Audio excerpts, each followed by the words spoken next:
sports ne tikai ir vajadzīgs, lai uzturētu sevi fiziskā formā un veselīgu dzīvesveidu, bet gan iegūst draugus, tu socializējies, tev ir ko darīt un iegūsti pozitīvas emocijas un labas atmiņas.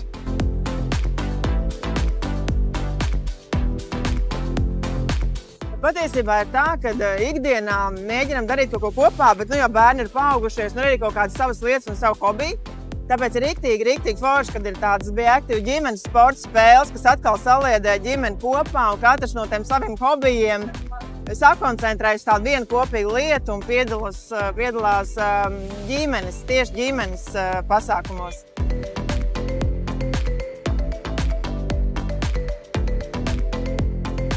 Jārāda piemērs, kuru kustība ir jābauda, tā kā sportojam un darām to kopā ar ģimeni.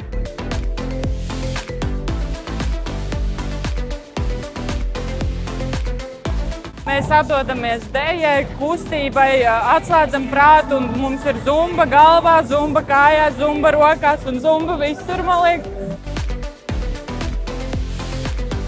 Galvenais atrast savu mīļāko sporta veidu, piecelties, kustēties un palīdzēt varbūt arī vēl kādam piecelties un kustēties.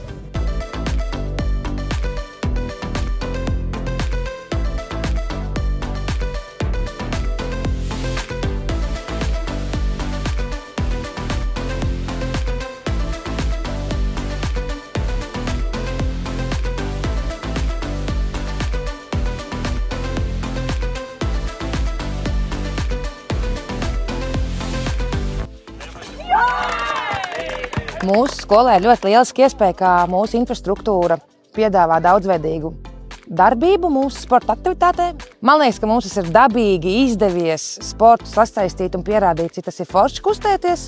Arī jaunieši, kas kādreiz pie manis varbūt bija slinkāki, tad šobrīd mums ir ļoti fantastiskas attiecības un arī sporta stundas mums ir jaudīgas, iedvesmojošas un viss kustība mums notiek.